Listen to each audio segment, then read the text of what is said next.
آریانا افغانستان یگانه شبکه تلویزیونی ملی افغانها در خارج از کشور.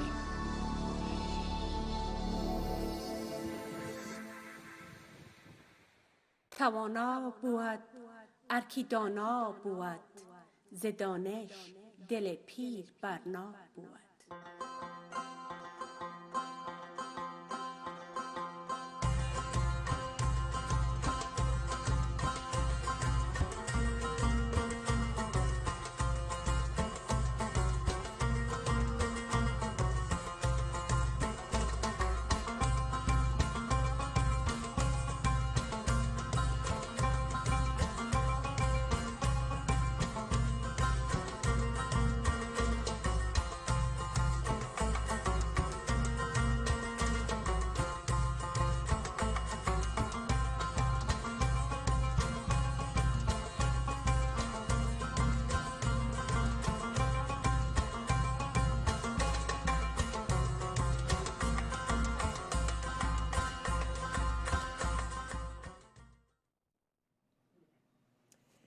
دلای او بخونکی خدای پنامه.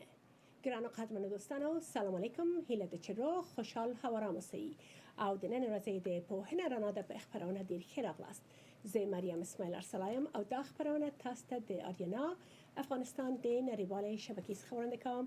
خدای دې وکړي چې د نن ورځې د پوهنې رڼا د خبرونه هم ستاسو به زړه پورسیږي. بینندگان عزیز و ارجمند برنامه دانش روشنایی است.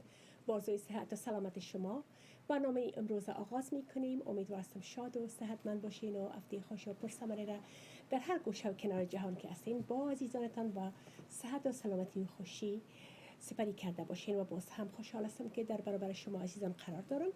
و برنامه امروز ما هم یک برنامه بسیار خوبه است که از او یاد میگیریم، عبرت میگیریم از میمونای عزیز ما که امروز هستند، از کارروایی که کردن، از کارهایی که انجام دادن و انجام میتن. برای همتان انرژی و قوت دل میبخشه و انشالله که یک برنامه آموزشی براتان میباشه. در برنامه امروز بخصوص در قدم اول قدردانی از یک شخصیت بسیار محترم و خوب و مهربانه که واقعا شخصیت است که از ما افغان ها کرده قلبشان برای اطفال یتیم و بی‌وضاحت ما زیادتر میتپه، زیادتر زحمت میکشن.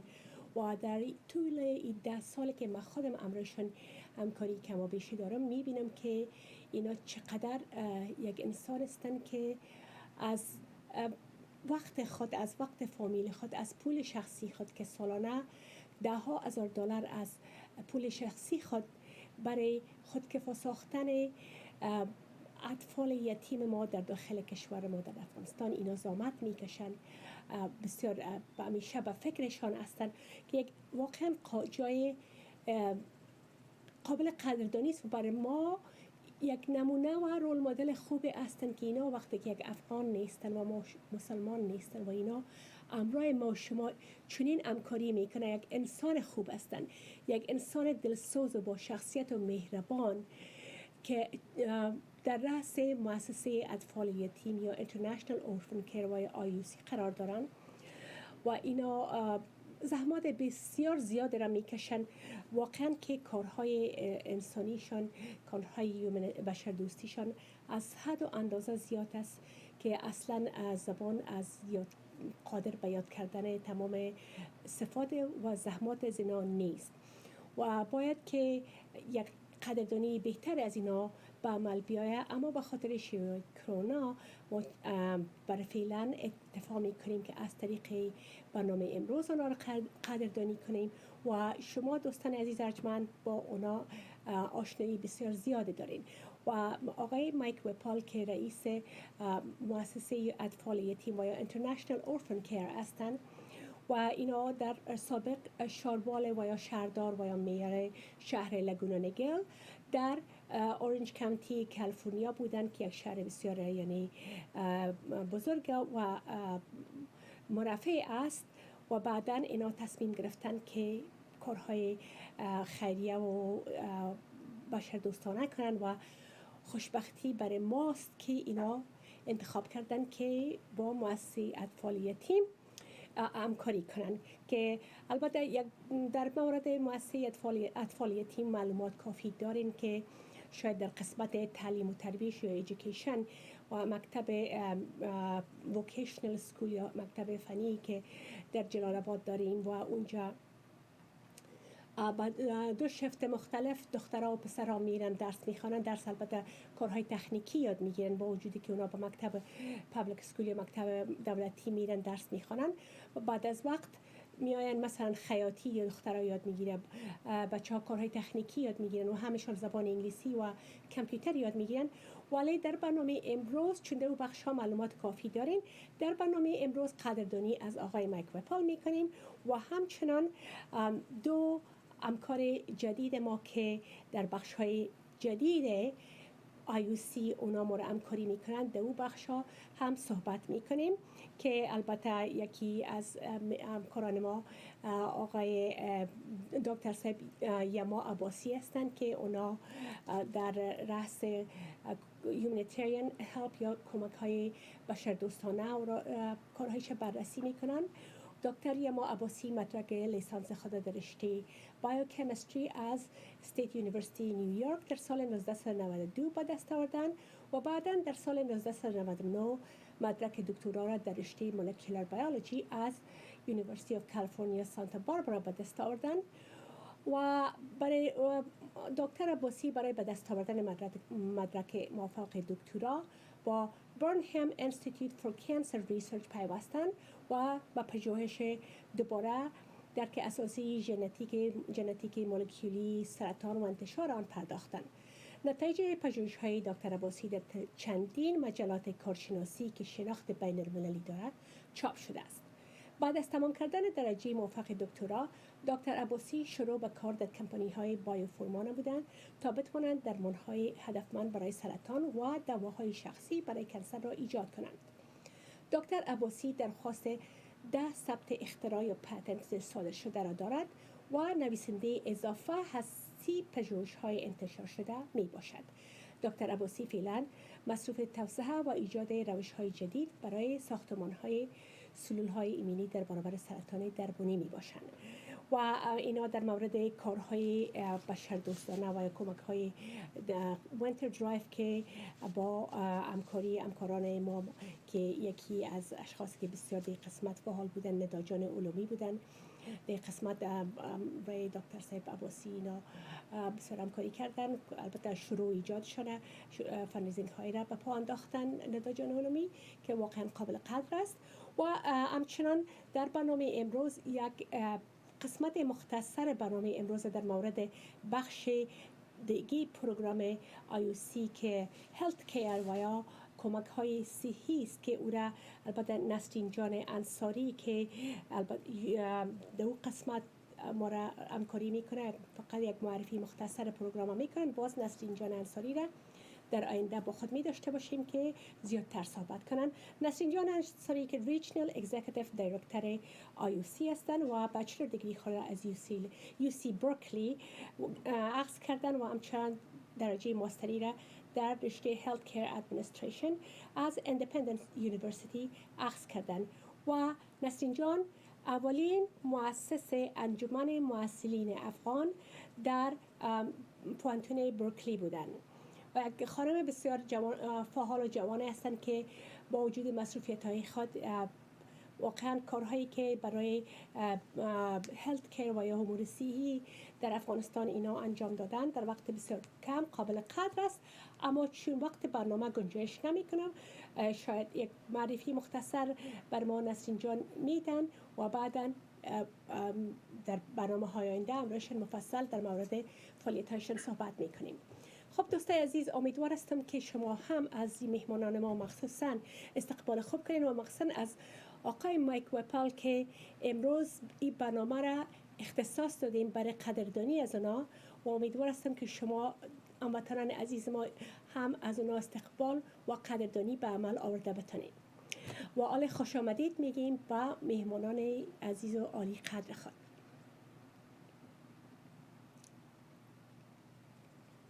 Mr. Wapol, Can we have Mr. Wappel first, maybe, if that's...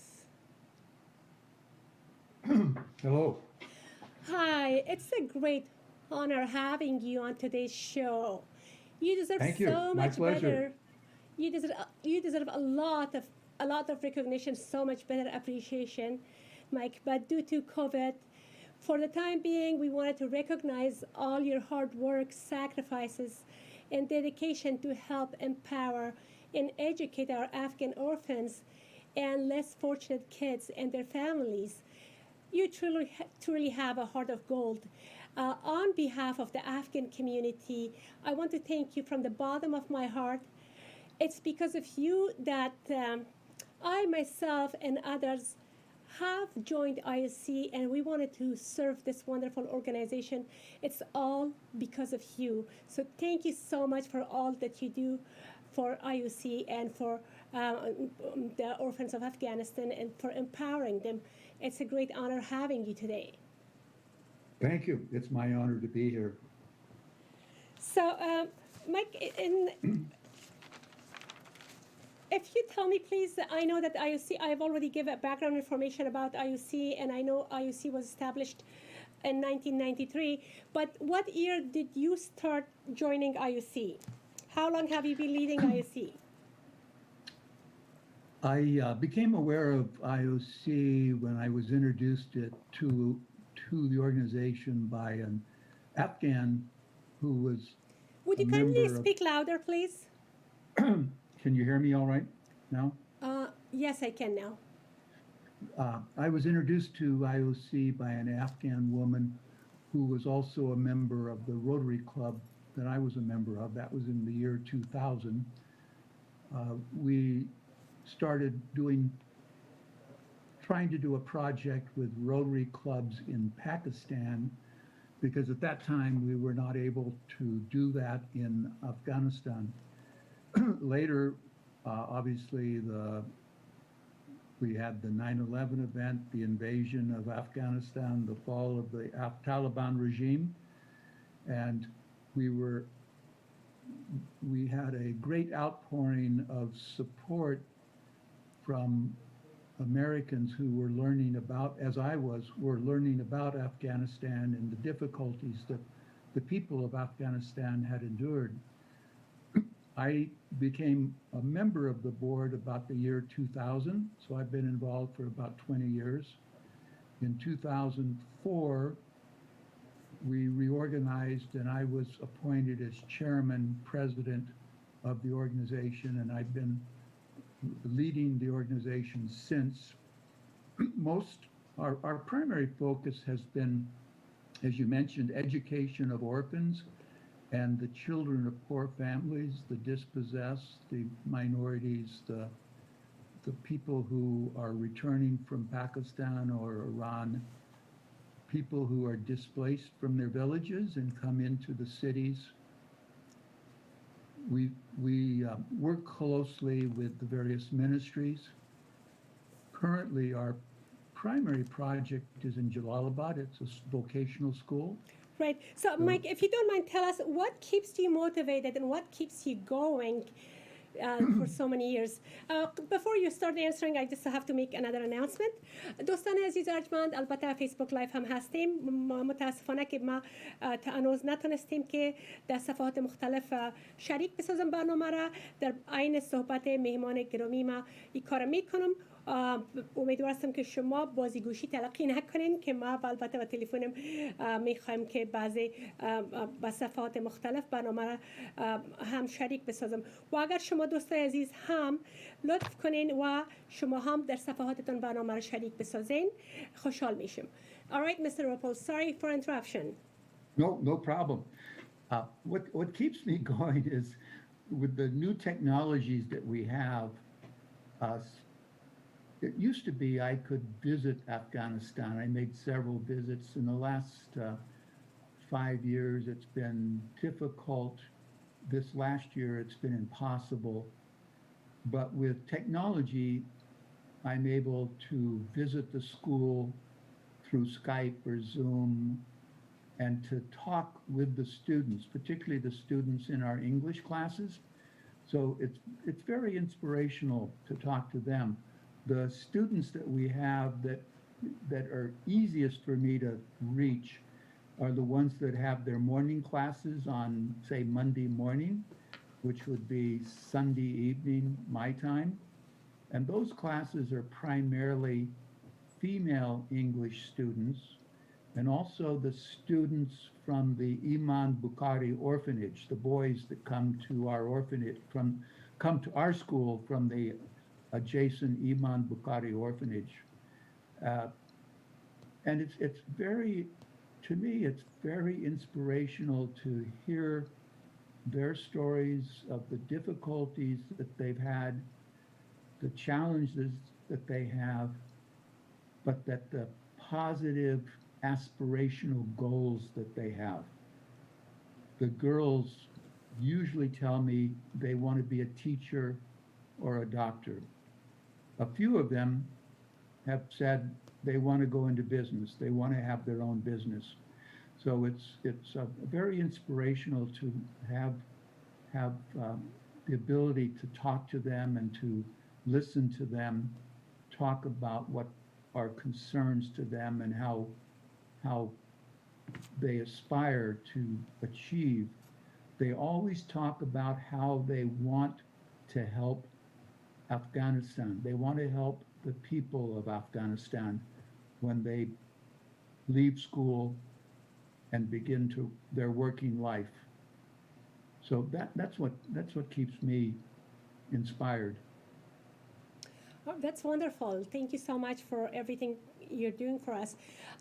Just to give some example, because I know in the past I've shown pictures of the school and all the classes. So I just wanted to show today the humanitarian parts of the organization also. So if you can tell us a bit about Khalida, we'll show her picture before and after. If you can just give us some background about it, please. Okay, I was in Jalalabad in 2011, 2013, and when I visited the school, I noticed there was one student who had a deformity on her face. And so I checked and found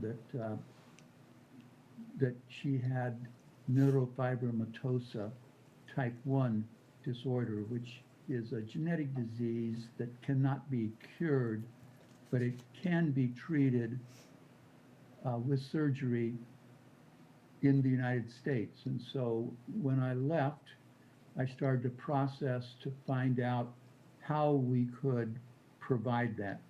And we hunted, we had a group of us that were hunting for a hospital Can we do that would provide service for her. Commercial break. Amazingly, we found that hospital after several months of searching in San Diego, Sharp Hospital.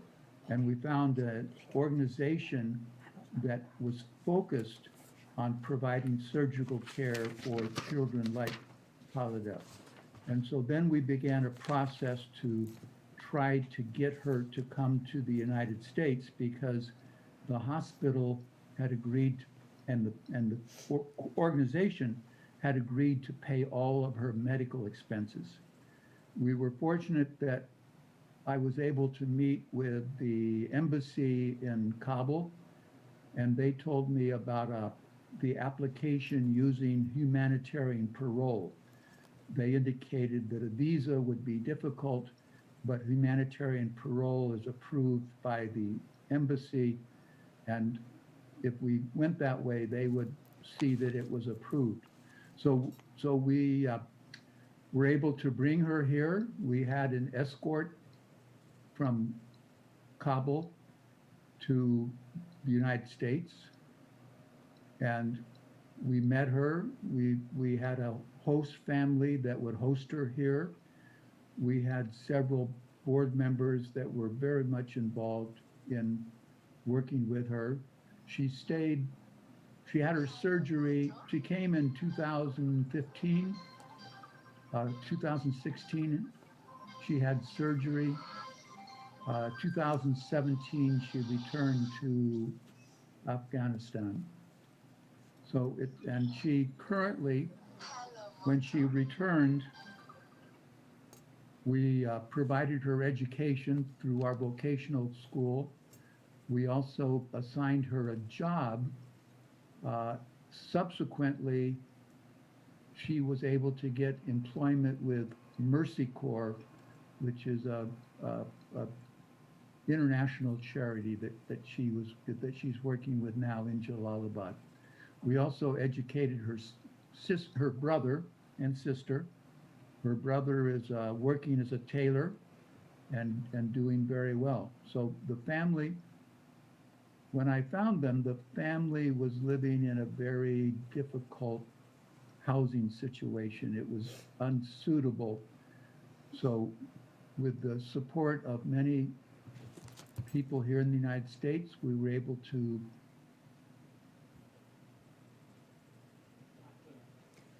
خب دوستان عزیز و ارجمند ببخشین که آقای مایک وپل از پیش موقت شدن به خاطر که زوم ما قسمی است که بعد از چند دقیقه اگر از 2 نفر زیاد باشه قطع میشه و من براتون لینک جدید میفرستم تا که وقتی که من لینک میگیرم در مورد صحبت های آقای مایک وپل براتون معلومات بدم که دوست عزیز ما با زبان انگلیسی آشنایی ندارن. این دختره که عکسش که دیدین بچه‌ش میشه یک تومور کلان بود. این البته برادرش شاگرد بود در مکتب جلال آباد و مصارف از اینا را آیوسی پرداخت که به امریکا آمدن و به کالیفرنیا بودن، به کالیفرنیای جنوبی. و این دختره که در منزل یکی از افغانای محترم ما بودن که اونا ازش نگهداری میکردن و برشان در مکتب روان میکردنش و البته تمام مصارف روزانهشان به عهده گرفته بودن و بعد از او آیوسی برشان چندین فندریزینگ کرد که تانستیم اونا را به خاطر عملیاتش پول جمع کردیم و در عین زمان البته فندریزینگ های یکی باید از کسایی که ما یاد کنم آقای مرحوم دوست بسیار خوب و محترم ما مسعود جان رستایی بودن که اونا در منزل خود برشان یک فندریزینگ بسیار مجلل گرفتن و برشان پول جمع آوری شد و امو پول ها را که انوس هم به اکانتشان است و ما ماهانه برشان مصارفشان میفرستیم. البته دوست عزیز، میمونه عزیز که برنامه بودین لینک جدید براتون روان کردیم. امیدوارم که شما دوباره ما را با ما بپیوندین و بالاخره عملیات صورت گرفت تا جایی که میشد و بالاخره اونا دوباره افغانستان رفتن و حال یعنی اقلا امو قدر است که دیده میتون از او چشم خود هم و برای فامیلشان که بسیار یک فامیل بی‌وضاحت و بیچاره بودن اونا برشان یعنی آل یک خانه برشان و یک سرپناه پیدا شده و همچنان کار میکنه خود خالده و برادرش خودش کار میکنه و خودشان تانستن که خودکفا شون و خودشان زندگی روزمره خود پیش ببرن که این یک موفقیت بسیار خوبه است. مؤسسه International Orphan Care و یا آیوسی کارهایی که میکنه زیادتر هدف ما از خودکفا ساختن این اطفال بی وضاحت است که اینا خودشان با پای خود استاده شوند، خودشان بتونن که فامیل خود سپورت کنن و پشتیبانی کنن از نگاه مادی. دکتر سیب عباسی و نسرین جان ما براتون لینک روان کردیم، ایمیل کردم، امیدوار هستم که بتونین آقای مایک وپل اگر تکست کنین ما براتون تکست کردیم و ایمیل کردم براتون لینک جدیده. معذرت میخوایم از اینکه یک خلال وقفه آمد و خب به هر حال یعنی که منظور ما از خودکفا ساختن هم است، ولی در عین زمان در شرایط فعلی در وقت کرونا که شرایط بسیار خراب است برای همه، برای کار کردن، برای کار یافتن، در سرمای زمستان شرایط واقعا خراب است و ما شما که به خانه های گرم و نرم خود هستیم نمیتونیم هیچ وقت که از دل او مردم بیچاری که هیچ چیزی و هیچ امید به جز خداوند ندارن یعنی از دلشان آمدن نمیتونیم، ولی ما شما میتونیم وسیله شویم. خداوند ما را بر از اونا یک وسیله قرار داده که ما بتونیم بر از اونا فقط برای شکرگزاری از چیزی که یک شکرگزاری بسیار کوچکه برای تمام نعمت‌هایی که خداوند بر ما ارزانی فرموده و در دنیای غرب ما زندگی‌های مرفه داریم و بسیار یک کمک کوچک میتونیم که مردم بیچاره خود نه تنها خودکفا بسازیم و کسایی را که در این شرایط فعلا کار کرده نمیتونن اونا را ما امرشان اما قدر کمک به اصطلاح بخور نمیره که اونا بتونن مرور حیات کنن و بتونن امرار حیات کنن و زندگی خود ادامه بدن کرده بتوانن و البته شفافیت تمام کمک های ما هم آنقدر ترانسپرنت و شفاف است که سند های نماینده ما که در اونجا است یک خانم جوان دکتر سید مریم جان غالب شمال که یک خانم بسیار فعال و بسیار دلسوز و مهربان است که همه چیزا از زیر نظر از اونا تیر میشه و فکر میکنیم که آله دوباره داریم آقای مایک وپال. بله همکار عزیز. Mr. Whipple, hi. I apologize for because you know how Zoom works. Sometimes it cuts us off, but hopefully from this point on, there's not going to be any interruptions. So, would you tell us about that one young woman who was beaten up by her in-laws and then she was injured? Tell us the story of her. What happened? I was Ghulam Fadah is on our board. He's also with Afghan. And we need to make it brief. Okay. Okay. She was injured in a disagreement with in-laws. It resulted in injuries to her eyes. The injuries were severe enough that it required surgery. So we were contacted and asked to provide some help. We did our normal due diligence where we checked to see that she was with a reputable doctor, that they had provided the proper diagnosis. We were able to pay for that surgery through donations, 2 surgeries. Subsequently, there was a sponsor who provided help for her on an ongoing basis on the condition that she use her skills to become employed, which she did do, and she's now working. And she has her vision. She has her vision back, although she does have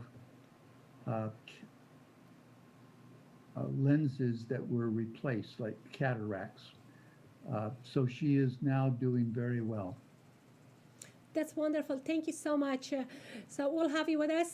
We'll come back to you. Once again, on behalf of the Afghan community, thank you so much for all that you do for us. آله محترم دکتر سب یما عباسی را وقت روی صفحه می داشته باشیم.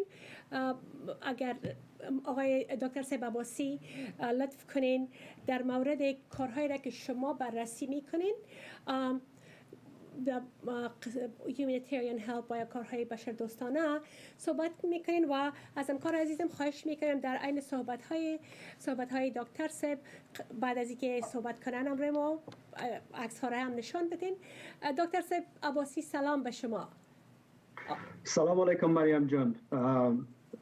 سپاس و امتنان از شما که از اینکه از ما دعوت کردین که در پروگرام شما باشم، با شما یک جای باشم و خصوصا همراه آقای مایک وپل یک جای درباره IUC و پروژکت هایی که ما سرشان کار میکنیم کمک روشنی پرتیم و کمک تشریح بدیم.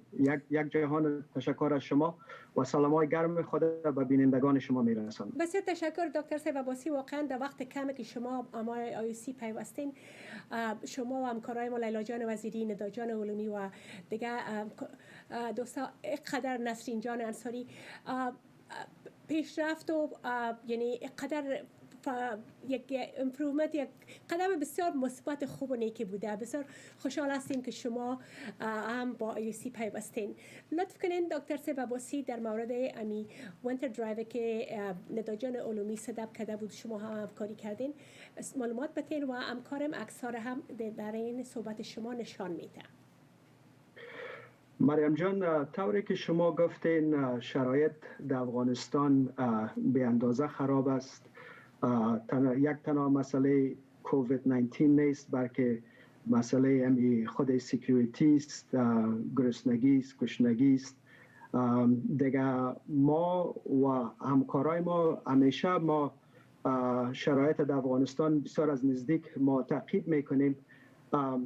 80 تا 90% مردم افغان از سطح بیچارگی پایین زندگی میکنن.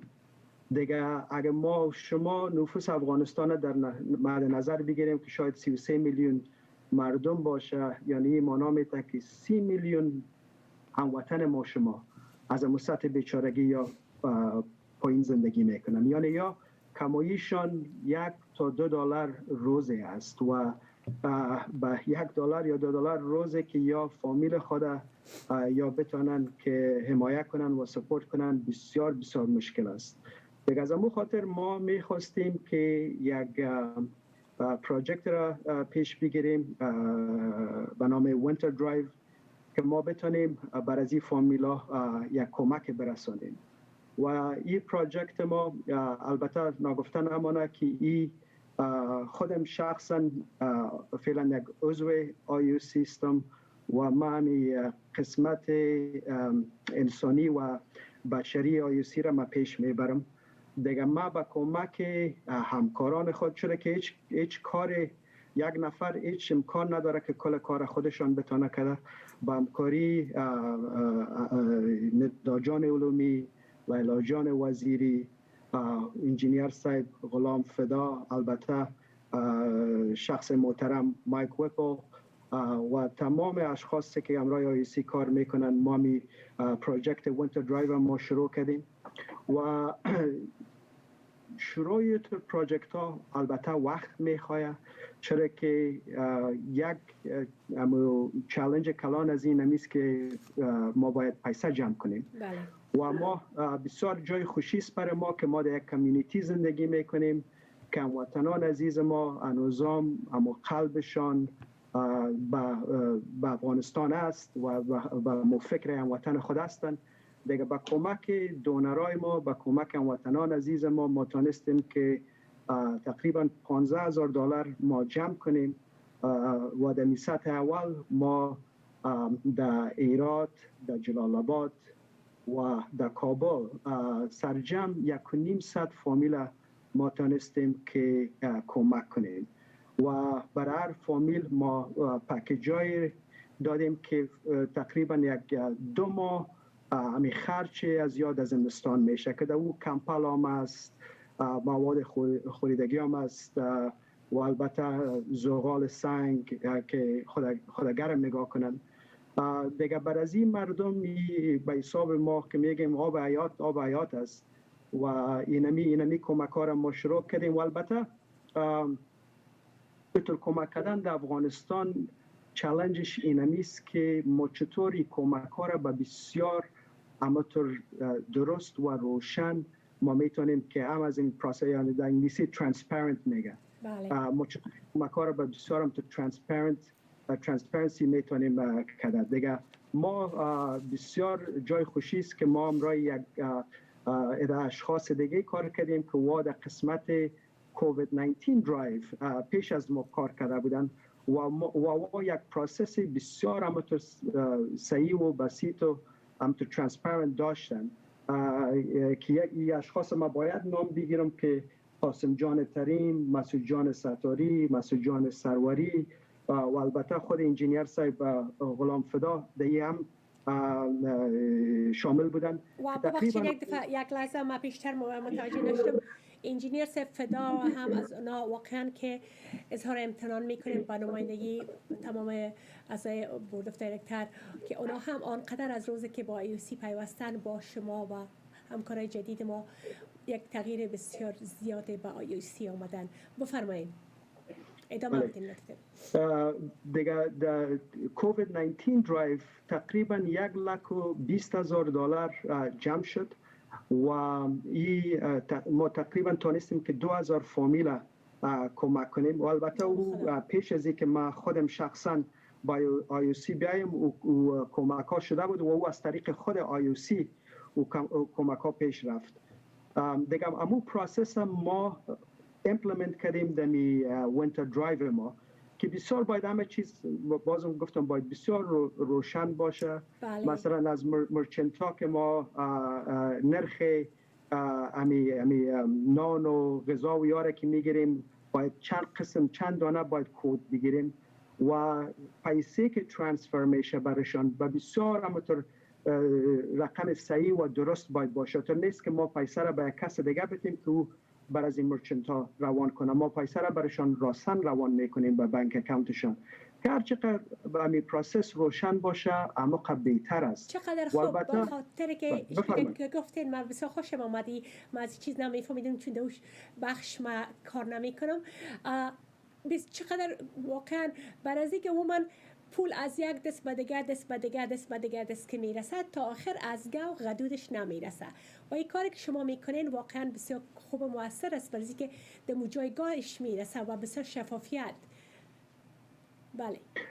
اما ترس مریم جان و یک چالش دیگه این است که ما باید امی پیسه باید به فامیلای مستحق برسه و ما بسیار وقت خود سرزمی ما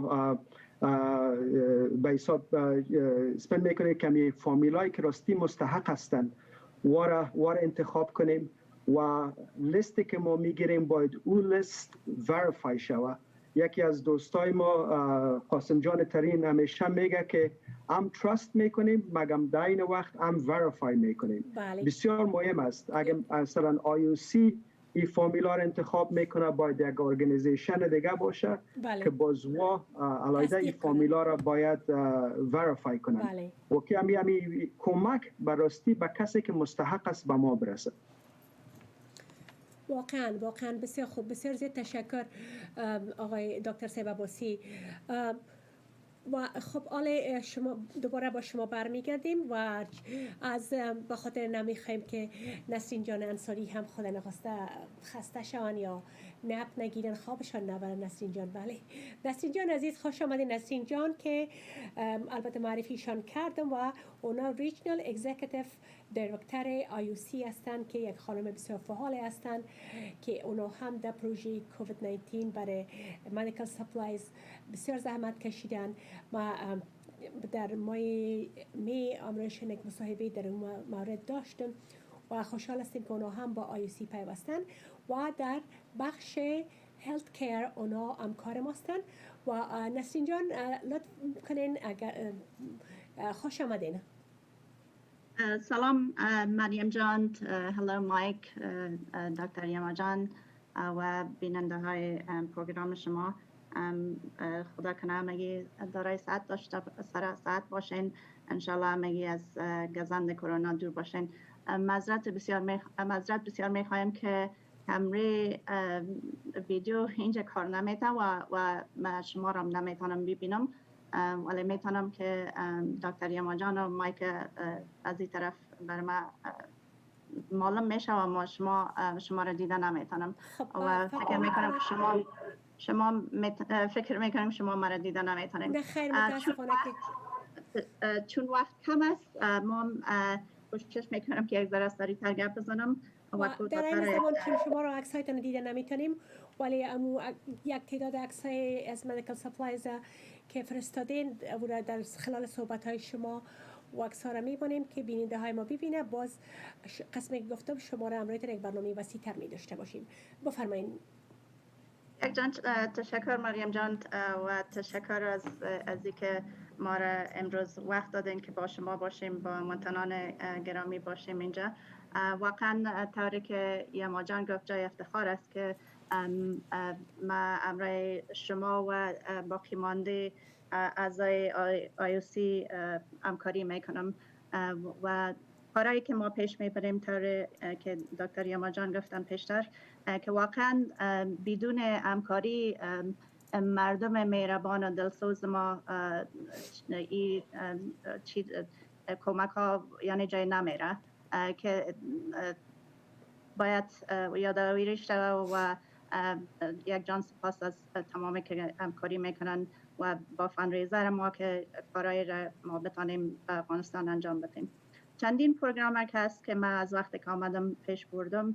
یکی از صفحه اجتماعی ماست که به نام افغانستان's Open Source Medical Supplies است که از اون طریق ما امی آرتیکلایی که از Center for Disease Control و National Institute of Health و دیگه بخشا که میه درباره کووید میباشه ما اونجا نشر میکنم که از اون طریق شد که ما یک مدیکال داکیومنت تانستیم که به همکاری دوستان و هموطنان گرامی ما که در امریکا و کانادا و افغانستان می باشند دکتر صایبا بر ما ترجمانی کنه که درباره کووید که ما بالاخره تانستیم چندین وقت گرفت که او را بتانیم برای افغانستان و وزارت صحت عامه تسلیم بسازیم که تا اونا بتانن پخش کنن به ولایت‌های دیگه.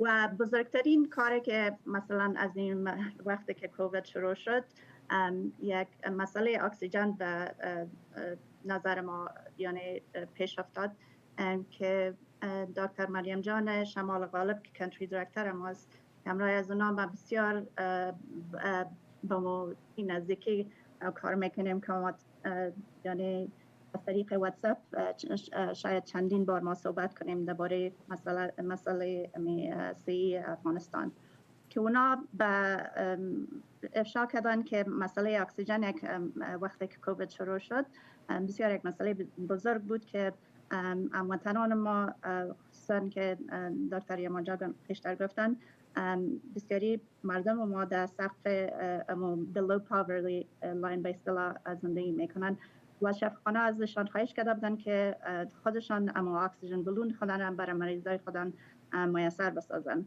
و مردم به ما امرای ما به تماس می شدن از طریق مسنجر که کمک کنم و بالاخره ما یک فراندریزر داشتیم که بتونیم قسمی یک چیز به اصطلاح sustainable یک چیز دوامدار و به قیمت مناسب با وطن خود به افغانستان میسر بسازیم. یک دستگاه مثلا اکسیژن کانسنتریتر که در افغانستان تا تولید نشده و که افغانستان از طریق به اصطلاح صدایتان قطع شده هستین امروی ما؟ نسرین جان آواز ما رو میشنوین؟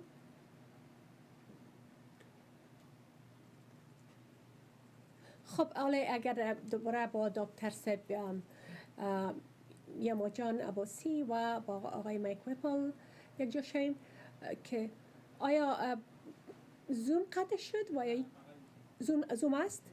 خب امروی دکتر سب عباسی را اگر دوباره و آقای مایک ویپل بیارین چون خانم انصاری از پیش ما رفت. خب دکتر سب عباسی اگر در مورد اسپانسرشپ پروگرام اسپانسرشپ یک معلومات بدین خوش میشید. آقای عباسی آواز من رو میشنوین؟ خب مایک can you hear me؟ فکر میکنم پس مشکل از ما باشه که اونا هیچ کسی آواز ما رو نمیشنون. دوستای عزیز لیلا جان وزیری اگر یک تکست کنین در فیسبوک که آیا آواز ما رو میشنوین دوستای عزیز مفید باشه. بله خب بفرمایید. این دستگاه تنها برای کووید ضرورت نمی باشه اما بسیاری مریضی شش است که به اون مریضی هم کمک میکنه بعد از این که کووید مثلا از بین بره بسیاری مریضی شش هست که میتونه برای زو مفید باشه و یک پروگرام دیگه است که به نام NISTS Network for Improvement of Critical Systems and Training که من همراه یک non-profit organization معرفی شدم و بالاخره اونا را امرای دکتر مریم جان شمال غالب معرفی کردم که اونا بتونن از طریق از این ارگانیزیشن برای شفاخانه خصوصا به بخش ICU همکاری بتونن.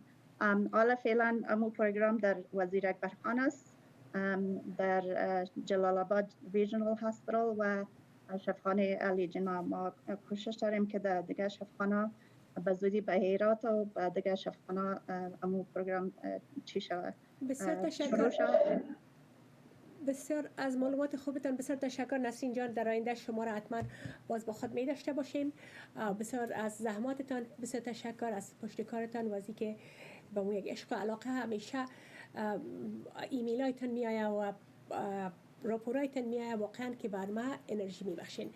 دکتر سیب عباسی، شما اگر لطف کنین در مورد، چون وقت کم است، سپانسرشپ صحبت کنین که چطور دوستان ما میتونن سپانسر شون، خوشحال میشم.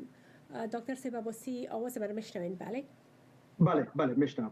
بله بله تشکر مریم جان. من میفهمم که وقت کوتاست. اگه شما مرا اجازه بدین که من یک دقیقه می همکارای دیگه ایم که در می وینتر پروژکت همراه ما کمک کردن که می نامشان ما بگیرم، اگه شما برای من یک کمک وقت بدین.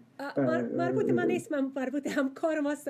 هر چیز زودتر بگوین به خاطر که وقت خلاص نشه. ندا جان علومی، لیلا جان وزیری، نجیم جان ولی، انجینیر صاحب غلام فدا، قاسم جان ترین، مسعود جان ستاری، مسعود جان سروری و ما اشخاصی داریم که در خود افغانستان همراه ما کمک کردن. دکتر مریم جان شامل غالب، شما نامش رو نشنیدین چند بار، عیسی خان، سوسن جان کاظمی که رئیس مؤسسه خیریه حامی هستند و همچنان یگان ارگانیزیشن است در خود افغانستان، روتری کلاب کابل، از هرات و از جلال آباد و البته مؤسسه آشیانه که ما باید نام بگیریم که همگی از یا همراه ما کمک کردن. شما درباره اسپانسرشپ پروگرام گفتین. لیلا جان وزیری که یک همکار عزیز ماست، امی پروگرام بسیار برش بسیار عقیده داره و فامیلای غریب ناگفته نمانه که بسیار زیاد است، خصوصا بیوه ها که دیگه سرپناه دیگه ندارن و امی پروگرام ما میخواهیم که از طریق IOC آغاز کنیم. تا بال ما تقریبا 5 فامیل ما سپانسر شدیم و ما ضرورت داریم که فامیلایی که در امریکا، کانادا و اروپا که هستند که اگه بخواین که از طریق IOC امی فامیلای بیچاره را بتونن مانع که متواتر، که کمک متواتر باشه، که بتونن برشان کمک کرده و این کمکی که بر از این فامیلا میرسه، فایده از این چی است مریم جان؟ فایده از این است که اولادکای از مجبور نیستن که برن کار کنن و میتونن که برن به مکتب یک صحیح درس صحیح یاد بگیرن و خود فامیلا هم میتونن که مادرشان یا یک رشته خیاطی یا یک رشته دیگر یاد بگیرن که داخل خودشان سلف سفیشنت باشن. دیگه اینمی یک پروگرام دیگه است که ما سرشان کار میکنیم، مگر ما با همکاری هموطنان عزیز ما ضرورت داریم. بسیار خوب. و نگفتن باید گذاشت که یکی از همکاران بسیار خوب ما که بسیار یک قلب خوب دارن و همیشه اولین کسی که از خود ارگانیزیشن یک کسی اسپانسر میشه، زرین جان ملک زاده که خانم بسیار مهربان و خوش قلب هستن که فراموش کردیم که اسم از اونها رو بگیریم که زحماتشان واقعا قابل قدر است. Mr. Whipple, if you can briefly tell us about the SEEK program. That will be my last question because we do not have much time. Mike, can you hear me? Mike Whipple. I was on mute. I'm sorry. It's okay. I became Briefly. aware of the Sikh community in 2003 when I was there. But in 2018, July, there was an attack on the Sikhs. 20 elders were martyred. Later that year, I asked our staff in Afghanistan to contact them to see if there was anything we could do. They told us that the one thing they wanted was education, particularly English and computers. Okay. So we started a program. We talked to the Sikh community here in the United States and California. We raised money to provide a school in their Gurdwara. Subsequently this year, because of difficulties that they have in Afghanistan, many of them decided to take asylum in India. And so they're now, most of them are in India, but there's still several families in Jalalabad. What we do now is we provide homeschooling in their home, English, math, computer. We have a teacher who goes to the homes, who's very well respected by the community, and that's currently what we're doing. Thank you. بله سلام بفرمایید. ببخشید بیننده عزیز من شما رو به هولد ماندم. بله سلام. بله. سلام بفرمایید، روی خط هستین. شما کسی؟ شما با تلویزیون زنگ زدین. شما مقصدتان همی بود یا نه؟ بله. دوست عزیز، اگر شما بر تلویزیون زنگ میزنین خب شاید در برنامه تلفن شماره تلفنی که روی صفحه تلویزیون میبینین برنامه لایف است. اگر خواسته باشین با ما مریم و در لاین تلفن خودم جواب میتم صحبت کنین. در غیر از او وقت برنامه ما ضایع میشه. دوستای عزیز، باز هم از همگی دوستایی که از کامنت های خوبتان از لطف میدبانیتان تشکر و از همکارای بسیار خوب ما که لطف کردن امروز همراه ما بودن. آقای مایک وپال، دکتر سبیه جان عباسی و نسرین جان انصاری. یک جهان ممنون، یک دنیا سپاس از شما و از زحماتتان و از اینکه وقتتان برنامه دادین. Mr. Whipple, we can't have his picture again. نمیتونیم که آقای مایک وپال رو خودشون عکس خود قطع کردن. Oh, there you go. Are you playing hide and seek with us? Yes. Mike, once again, since the program is ending, I just wanted to thank you again for being here with me today and for all that you do, for all your dedication, generosity. You sacrifice your family time. You donate tens of thousands of dollars of your own personal money every year toward IUC. And for everything you do it from the bottom of your heart. You do it from the heart. And I cannot thank you enough, and we really appreciate it. Whoever knows you, I mean, they really always appreciate you. And the good thing, one thing I see about you, you're not just helping IUC. All the time when I go to any charity events, I see you there. You're there with your checkbook or credit card. You're helping them. Just your presence, that you're purchasing a ticket and attending that program, that by itself is a support. And in addition to that, you always donate too. So thank you so much. We really appreciate you. We couldn't have done it without you at IUC. I echo the same sentiments. Thank you. و البته آقای مایک وپال دمی هر پروگرام و محفل خیریه که میبینین که آقای مایک وپال امونجا است. نه تنها با خریدن تیکت و اشتراک اونجا امو مؤثر همکاری میکنن، بلکه پول اضافی هم برای اهانه و یا دونیشن میتن. و واقعا اینمی اخلاقی است که اگر نوع پرستی و بشر دوستی است از این اضافه تر نمیشه و اینا یک نمونه و مثال خوب انسانیت هستند برای همه ما و شما و واقعا که انسان بسیار والا و قابل قدر هستند. خب نسرین جان عزیز، از شما و از زحمات شما هم بسیار تشکر که واقعا زحمت زیاد میکشین و دکتر سبیه جان شما و همه تیمتان که نام گرفتین که ما میتونم ندا جان علومی، لیلا جان وزیری و از همه همکارای عزیز ما، از زرین جان ملکزاده، از محترم انجینیر صاحب غلام فدا که چقدر زحمت میکشن.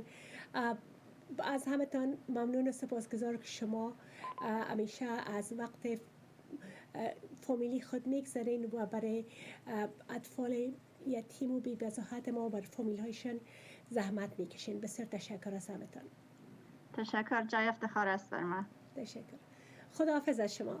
خب دوستان عزیز و ارجمند، این بود برنامه امروز ما و امیدوار هستم که شما هم اگر خواسته باشین که در مؤسسه اطفال یتیم کمک کنین میتونین که با orphanproject.org که در روی صفحه فیسبوک ما هم است و هم میتونین که ایمیل کنین بر یکی که امرای هر کسی که به تماس هستین از طریق فیسبوک و شما برنامه ما البته پابلیک پست کردین، میتونین که با اونجا هم مراجعه کنین اگر خواسته باشین که اطفال افغان، اطفال یتیم خودکفا بسازین و همچنان فامیلایی که در زمستان شدید اونا ضرورت دارن و کمک و همچنان اگر خواسته باشین اسپانسر شوین فامیل را، شما میتونین که از بمی orphanproject.org من فکر میکنم که از همکار خود خواهش کرده بودم که بنویسن روی صفحه تلویزیون، با اونجا برین، در اونجا هم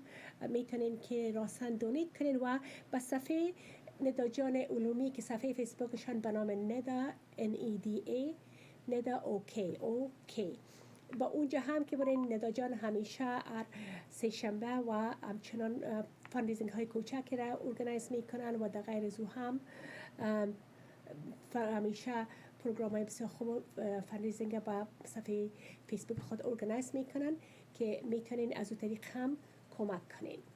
و با تشکر مجدد از همکار خوب خود و از میمانان عزیز و شما هموطنان و بینندگان عزیزی که برنامه را دیدین و همیشه پشتیبانی میکنین، برنامه امروز به همینجا به پایان میرسونیم. تا هفته آینده خداوندیار و مددگارتان. خداحافظ. توانا بود ارکی دانا بود، ز دانش دل پیر برنا بود.